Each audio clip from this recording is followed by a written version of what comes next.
This is Nancy Norman with Weekly Wisdom. As always, we begin with prayer. God is all, both invisible and visible. One presence, one mind, one power is all. And this one that is all is perfect life, perfect love, and perfect substance. I am, you are, we all are. And the individualized expression of God and forever one with perfect life, perfect love, and perfect substance. We are now open and receptive to the living spirit of truth. Well, we're about ready to welcome a new year, 2008. 2017 have had some bumps. We've had hurricanes, we've had fires, we've had flooding. There's been a lot of emotional stress, I think, for all of us. So I, for one, am happy to say thank you, 2017. And I am so happy to welcome 2018. I love all holidays, but probably one of my favorite is the New Year's Eve and the New Year's Day. It's an exciting time for me because I can review my life and look at how maybe I'd like to change a few things. Maybe I'd like to expand my life in some areas. It's just fun to dream and imagine what good God has for us. And I like to do that for me on New Year's Eve and New Year's Day. Well, I came across a formula a number of years ago that works, because before it was a little bit difficult to put all of those ideas down and I didn't know how they're going to work out. Guess what? You don't have to know how they're going to work out because God will take care of the rest. You make the list, and this formula is 3 lists. We're going to be covering list number 1 today, and for the rest of January, we'll be covering the other 2 lists. Emma Curtis Hopkins said, "There's good for you, and you ought to have it." And I am saying to you, there's good for you, and you ought to have it. There's good for me, and I ought to have it. You know, all too often, we go into the new year with what we have called New Year's resolutions. Well, New Year's resolutions are easy to make, and they're not made with a lot of thought. And New Year's resolutions are easy to break.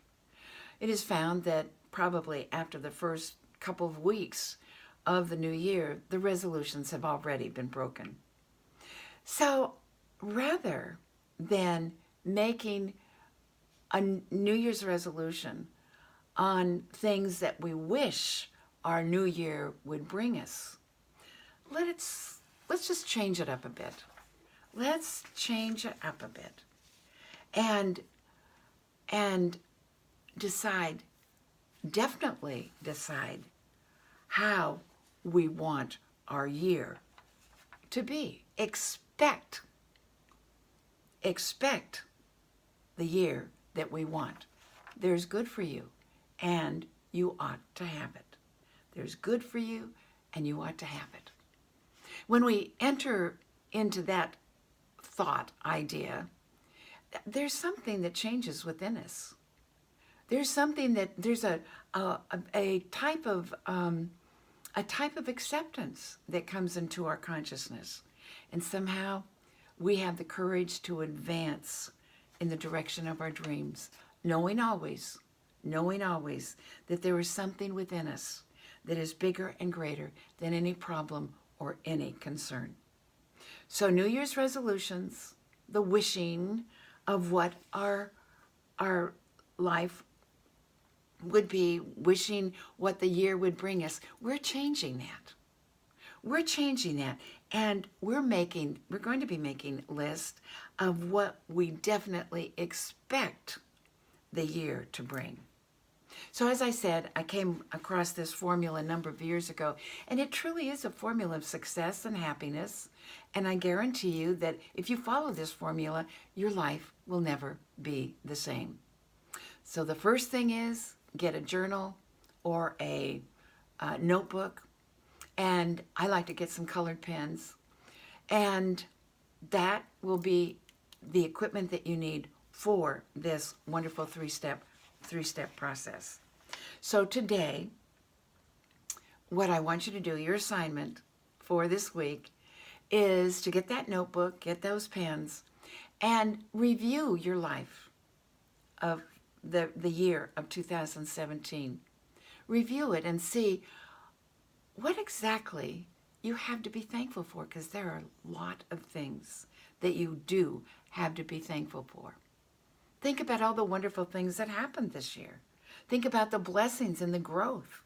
Think about give thanks for your home, your family, your friends, your pets, the beautiful area in which you live. Make a list. Write them in that new notebook. Write all the things that you have to be grateful for. Remember what Emma Curtis Hopkins says, there's good for you and you ought to have it.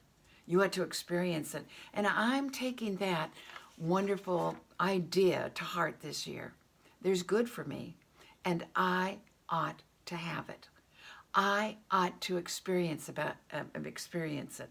So I'm getting definite about what I want this new year to be. And step one is to review 2017, review it, and give thanks for everything that transpired in 2017. Happy New Year.